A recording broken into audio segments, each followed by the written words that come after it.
And a Merry Christmas Eve, everyone. So, obviously, I still have videos to do, but I'm actually going to pre-record pretty much every one of my videos, save for the Wonder Woman review.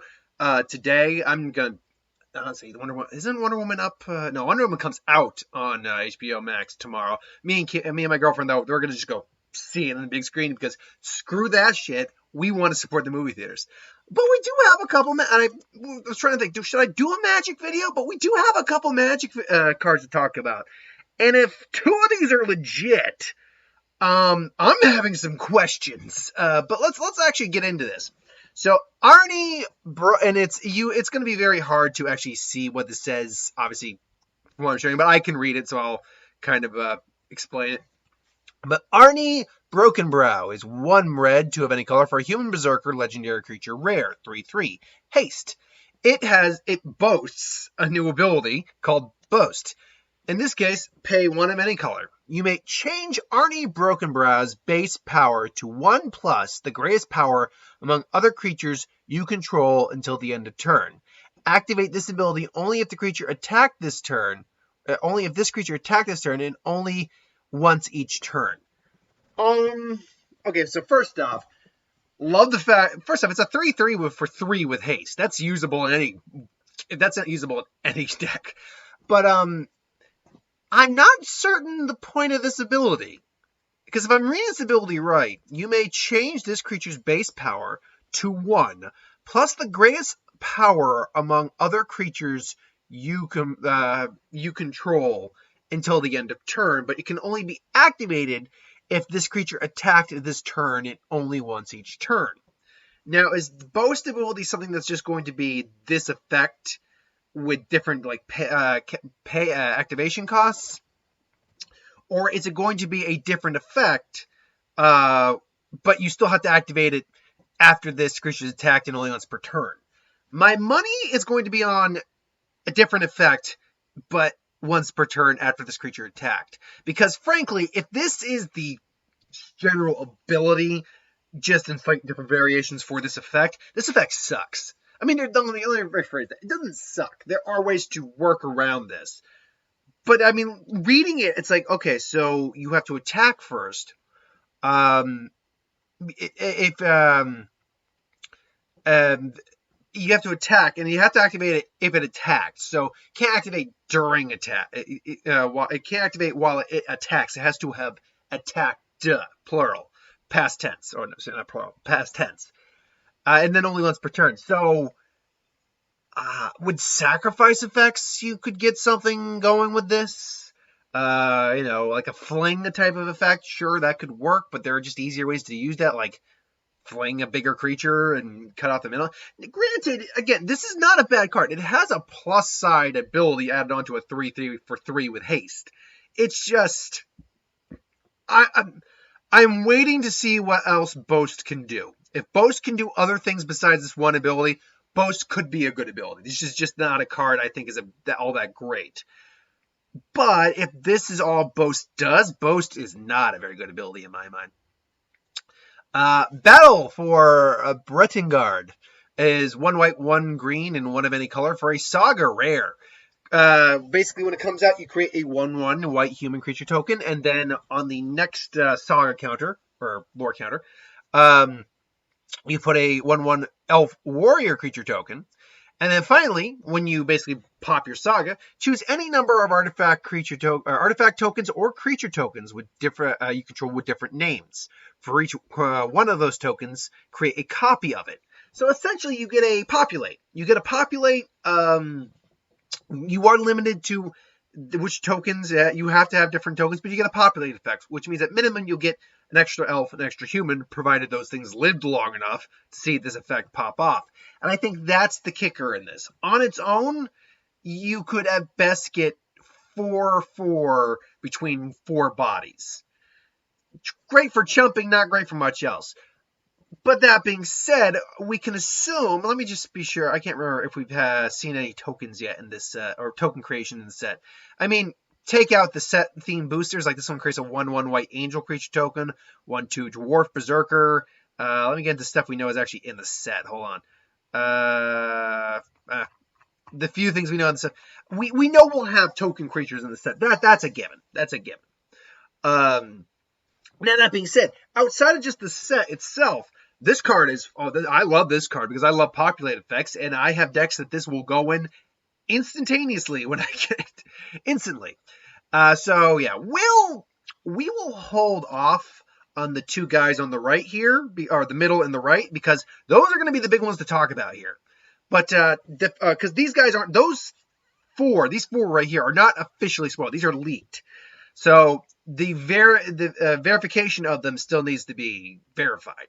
But if they are in fact there, A, it makes me happy because we know for a fact there is there is snow in this set. But B, wait a minute here. What are you talking about with that Phyrexian stuff? But let's talk about Tuski. I want to say, even though it's Norse, I want to say it in like a Russian lesson. Tuski, Peril Secrets. That's how I am going to play this card every time. 1 green, 3 of any color for a 1/1 legendary Squirrel, rare. And by the way, I get it. It's a legendary Squirrel. That does not look like any Squirrel I have ever seen. But screw it. It's got this subtype Squirrel on it. Have fun with it. If anything, it looks like a Simic creation because it looks like a combination of a squirrel or chipmunk with that body, but a bird type head with some feathers and apparently like butterfly-esque wings on its butt or something. Like that looks like a Simic creation. But this spell cannot be countered. It is indestructible. It can attack each turn. It attacks each turn if able. And whenever a creature, not it, but when a creature you control deals combat damage to a player, you draw a card. Look, for 4 mana, a 1/1 isn't great, but let's actually scroll down the list of what this thing can do, because it has 4 distinct abilities that we need to talk about. Oh, so a 1/1 for 4 with no abilities sucks. You don't want to play that. A 1/1 for 4 that can't be countered, still not that great, doesn't do anything in the field, but no one's going to stop it from coming out. A 1/1 for 4 that can't be countered and is indestructible, now you're talking here. Now you're dealing with something that is going to be hard to get rid of unless you exile it. Then add on the fact that it has to attack each turn, which means you automatically are going to be just kind of clocking your opponent for a while. Granted, at 1/1, it can easily be blocked, no problem. Hence, it's a squirrel. Just give it an equipment or an enchantment or whatever. You change up that aspect of it. But then finally, creatures you control deal combat damage to a player, draw a card. All your creatures do. Now you have basically created a pretty decent card. Is it groundbreaking? Oh, no, it's not groundbreaking. Is it a legendary Squirrel? So in that sense, I guess it is groundbreaking. But it's a legendary Squirrel with 4 distinct abilities that matter? Yeah. Yeah, it is. Now, the one downside is you will not be blocking with this thing. That is the one catch here. You will not block with this thing because you cannot block with this thing. Except on the turn it's summoned. On the turn that it's summoned, it can't attack, assuming you don't give it haste. So that's the one turn it can be a blocker. As a squirrel, it makes sense it wouldn't have reach. Now, if you made it a flying squirrel, that is different. I could see flying squirrel have reach or whatnot, but it's not, and that's cool. Whatever, legendary squirrel. Blessing of Frost. If I'm now, because there's a glare on this card because of the image you take, I believe this is a 1 green, 3 of any color snow sorcery. Distribute X +1 counters among any number of creatures you control, where X is the number of snow spent to cast this spell. Then draw a card for each creature you control with a 4 power or greater. In essence, something that can work, in fact, in tandem with Ani. Again, if these are both legit, and right now we don't know for a fact that it seems they are legit. Like everything seems in order. The art is there. The names, the numbers, it all seems legit. So first off, snow's back. My snow deck is going to be so thrilled. How much snow is back is the question. That's the kicker. Because I doubt any of the gods are snow creatures. They could be. The world serpent, whatever that may be, whatever creature that might be. I doubt that's a snow creature as well. I doubt any of our planeswalkers are going to be snow planeswalkers. Because none of them seem to really hint at that. Maybe the elf. The elf could hint at it, but that's at best. That's at best maybe the elf. And so far, it's the only snow card we've seen. So we have to take that into effect. But that being said, we've had, what, how many cards spoiled overall? 1, 2, 3, 4, 5, 6, and 7. Oh, actually, no, 5. No, yeah, 5, because these are commander cards.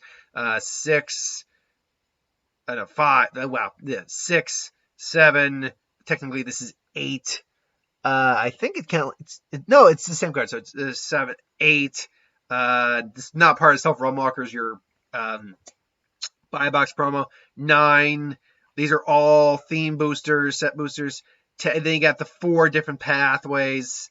I mean, yeah, there's what? How many cards have been spoiled overall? Yeah, we barely actually have any cards for this set at this moment. So, I mean, there could very well be quite a bit of snow in this set. Yeah, where the hell did the other saga go? Yeah, I know that other saga's in here. Where'd it go? Oh, there it is. Yeah, these two are actually in the set. So yeah, we've had maybe about 10 or so cards spoiled that are actually in the set.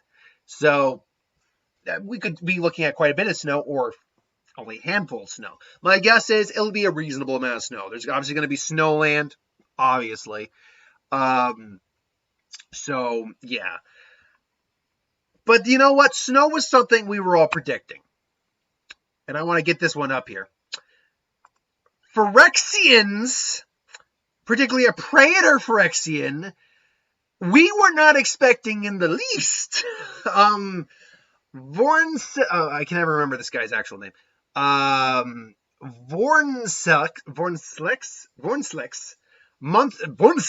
There you go. Monstrous Raider. At first, when I saw the name, I thought it was Rider. 2 green, 4 of any color. For a trample haste, mythic rare, legendary creature, Phyrexian Praetor. By the way, this thing looks like, if you know the original art for it, it already is like a monster. This thing looks like a straight out Wendigo monster god. But 6/6 with haste, trample.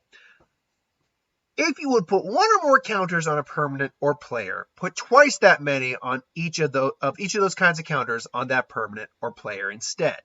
If an opponent would put 1 or more counters on a permanent or player, they put half of those counters on each permanent or player instead, rounded down. Okay, so let's talk about the card first. The card is great because it's a 6/6 for 6 with trample and haste with no downside. Furthermore, you might be replacing something big in my Planeswalker deck, because I'm basically doubling. It's doubling season. It is doubling season on a creature. It's not like what was the other one? It's not like Parallel Lies, which had half a doubling season. It's not like the fungus that does the +1 count. It's not like a pseudo doubling season. No, you read that.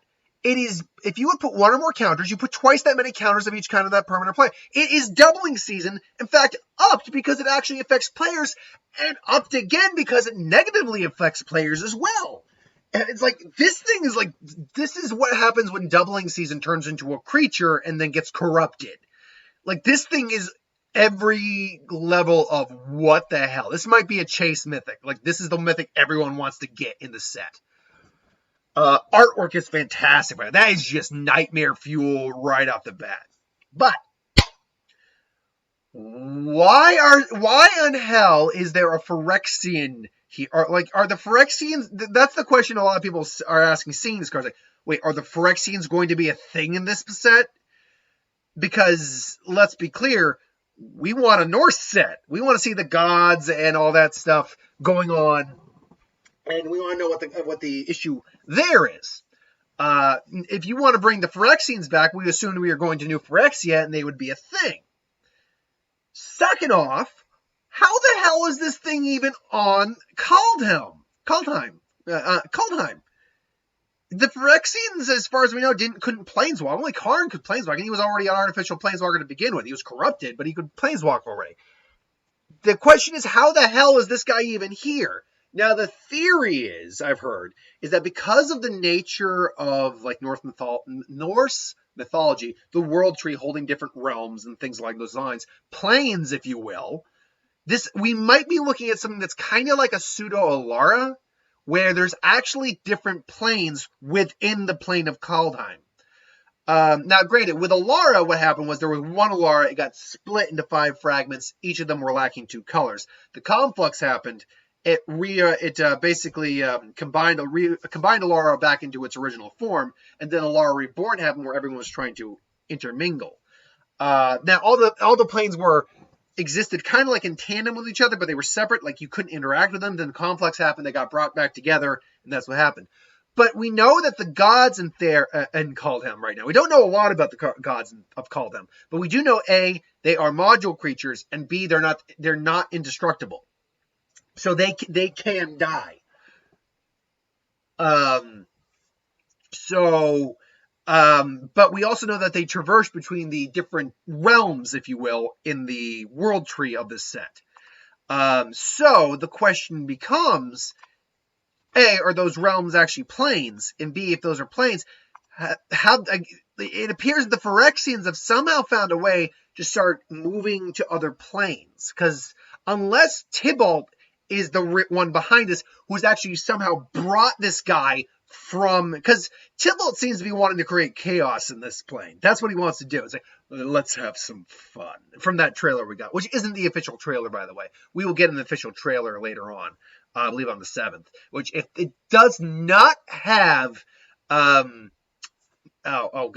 Immigrant Song playing, if I do not get a Thor Ragnarok moment out of that trailer, I will be a little disappointed. I will be more than a little disappointed. Because come on, Norse, it's the Immigrant Song. You gotta do it. Now, I've also heard that maybe what we're going to be seeing is one of the Praetors in like every one of the next sets to seed us into going into New Phyrexia coming up. Like Return to New Phyrexia. So we know that's Karn's mission, is to go back to New Phyrexia. And by the way, I'm sorry about the ad there. There we go. Is to go back to New Phyrexia and... Okay, there we go. I'm just trying to make it bigger so there we go. So I don't have like the ad over there. Not that it really matters, I suppose.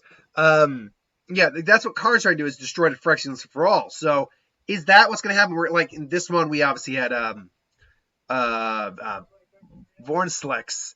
Was the next one going to be Salandra? Or I believe that's Salandra. But the black one, and we're going to get the white one next. Elish Norn is the only one's name I can actually remember. And Urabrask. We're going to get, like, new versions of these guys. I have to assume that's the case. In some way, shape, or form, we're getting new versions of the Praetors. Because you now just gave us this thing. Which, again, I just want to point out that art. That art is freaking gorgeously horrifying in the best way. It's literally a Wendigo on Vorsh's body. Or Vornislex's body. That thing is awesome looking. And as a card, it is disturbingly powerful. Like, not even fairly powerful. So, yeah, I'm really curious. First off, I was already down for getting a box for this set. A box of this set. That was a done deal for me.